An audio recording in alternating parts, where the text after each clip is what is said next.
folks, this is all the fruit, and here I have one of the most rare and most inaccessible trees in the world, which reportedly has edible fruit. Well, before you say this is just some normal dragon tree on top of a rock, well, first, there is nothing normal about dragon trees, and second, this is maybe the most unique of them all. I'm here on the island of Gran Canaria in the Barranco de Arguineguin, and as usual on the Canary Islands, it's a place that looks out of this world. The rocks make you look that you're rather on Mars than on Earth. The gorges and mountains are just gorgeous. Little remote farms in oases here and there.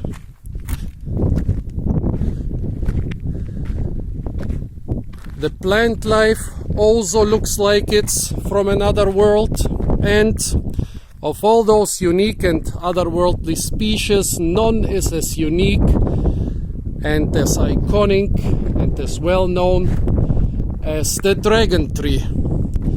Well, before I come to this most unique dragon tree species, let's recapitulate what we know about dragon trees in general. There's a number of species. Dragon trees have a very disjunct distribution, and we have, well, we thought we had one species in Macaronesia. That means it occurs or occurred on the islands of Tenerife and Gran Canaria and the Canary Islands, on the island of Madeira, and in one small mountain area in Morocco. Yeah, and it used to occur on the Cape Verde Islands, but it's extinct there. Well, I already made a video about the iconic dragon tree of Icod, and I already made a video where I ate the fruit and the sap of the tree, so why am I making another video? Well, where shall I start? Maybe first with the dragon tree in general, with the Canary Island dragon tree in general. It was a sacred tree more or less for the indigenous people. They, as far as I know, they did not cut it down, and also they mummified their kings and chieftains with the sap of the dragon tree, and those mummies are still intact. Well, for a Stone Age people, those folks had a very modern way of mummifying their important leaders. Well, when the Spanish arrived, the dragon tree almost became extinct. Why? Well, on the island of Tenerife, where it grew a lot, it was mostly growing in the most fertile areas. It was cut down to make place for plantations. It was eaten by goats. It was eaten by the introduced rabbits. And it was tapped for its sap, which was sold as a sort of remedy for toothache. So people in previous centuries used to have red teeth if they could afford to chew the dragon blood coming from the dragon tree. And then, yeah, the dragon tree became extinct on the Cape Verde Islands, and only a couple of dragon trees survived in the mountains of Tenerife. Later, it was discovered in North Africa and Morocco in a small population. And also, people knew that there are a couple remaining trees in inaccessible cliffs of Gran Canaria. And they must be inaccessible because no man or beast has managed to kill those trees in the last couple hundred years. Well, apart from those inaccessible cliffs, mostly in the Anaga and Tenu mountains of Tenerife, the dragon trees also survived in parks and gardens because they look so iconic. The whole tourism of the city of Icod is basically centered around their ancient dragon tree. Then in the 20th century, people started looking a little bit closer into those dragon trees. There are dragon tree groves on the island of La Palma. However, they are considered to be non-native, but this is not 100% sure. Well, they started looking a little bit closer into those dragon trees, and then it turned out, well, the one in Africa is a little bit distinct. The one in Madeira is a little bit distinct. The one in the Cape Verde Islands was probably also quite distinct, but it's extinct now. And even the one in La Palma, I think, is a little bit different. But they're all closely related. They are most closely related to dragon tree species in East Africa, like the island of Socotra and Arabia, and I think, where was it, Somalia or Ethiopia.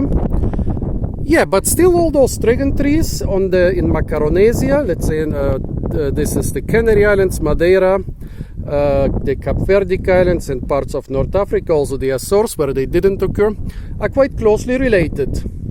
Well, and then some rock climbers in the 70s, they brought a couple leaves and stuff they could find from those Gran Canaria dragon trees to a botanist called Kunkel. And he said, oh wow, this stuff is extinct too. He didn't describe it as a single species because he never could get to the tree. It was described as a single species, Dracaena tamaranae, in 1998. And here, the interesting part doesn't stop. Actually, this tree doesn't seem to be really of the Macaronesian group of dragon tree species.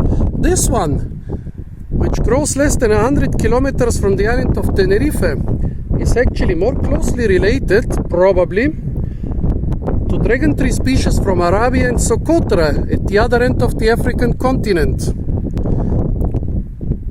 And nobody knew this because nobody had ever touched those trees or see them from close up.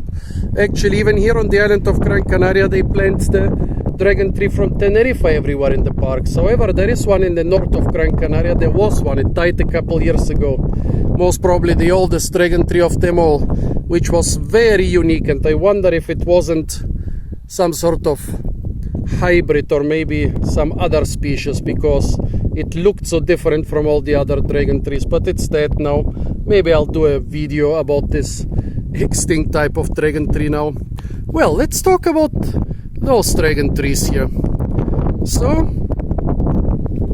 yeah, for some reason they don't seem to belong to this group of species which is typical for Macaronesia, but for a group of species which is typical of East Africa and its islands.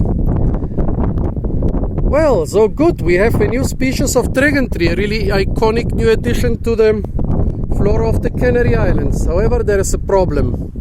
This tree, which grows in the driest areas of Gran Canaria, which distincts it from the one from Tenerife, because the one in Tenerife wouldn't survive on those dry cliffs. It lives sometimes on cliffs. That's actually where it survived in the wild, but on quite moist cliffs. Well, this dragon tree, which grows in the hottest and driest and harshest part of Gran Canaria, where even the Canary Island pine tree struggles, is actually in danger of extinction. While the normal dragon tree is considered vulnerable or maybe endangered, this one is in danger of extinction. There are 13 mature dragon trees in a territory of thousands of square kilometers. That's not a population, that's a skeleton of a population. It grows all the way from the Barranco of Maspalomas, or Barranco de Fataga as it's also called, to the Barranco of La Aldea. This is, thousands of square kilometers and 13 mature trees, and now, partially due to conservation efforts, a couple dozen young seedlings which have never flowered. One of the rarest trees in the world, and I said it's one of the most inaccessible, or maybe the most inaccessible trees in the world, because only the trees which were inaccessible to sap collectors and to goats and to rabbits survived. As you can see, neither a goat nor a rabbit can climb this cliff. Well, the natives of the Canary Islands not only use the tree to mummify their kings. The sap is very antibiotic. That's why it was used as a toothpaste or as a chewing gum. And it also preserved those kings for centuries. And now you can see them actually in some museums here on the Canary Islands. But the natives also ate the fruit. It's funny, I ate Canary Island dragon tree fruit and they taste disgusting to me. And also the modern scientists, they wondered what those people actually ate, because the fruit tastes disgusting to everybody right now. Did those people had different taste than us, or maybe they were dragon trees, maybe selected by the natives with fruit that tasted better. I mean, they are nice, 1 centimeter big berries, orange and soft and sweet, but they are so mouth-wateringly disgusting that I cannot imagine anybody eating them for fun. But maybe they selected a tree without bitterness and astringency and without this mouth-watering taste. Maybe they even planted it, but their culture has been destroyed very thoroughly by the Spanish, so we don't know a lot of details about them. For years I wanted to find the Gran Canaria Dragon Tree. They are much more difficult to find than the ones on Tenerife. In Tenerife, even the wild ones on the cliffs, you can find them with some effort in the Tenue and Anaga Mountains. But I never suspected to find one in Gran Canaria. Actually, I saw it from the road down there. Then I asked an old guy and he said, yeah, this is the only one, Unico. And so I went up there to look at the only tree in the whole giant valley of Arguineguín. This is just the beginning of the valley of Arguineguín. Here around the corner it goes on for about 15 more kilometers. No, for about 25 more kilometers, I think. So now I'm happy I found it. From here I cannot see. Well, actually, yeah, it's maybe a little bit more branched than a Tenerife dragon tree, but I cannot see many differences from here.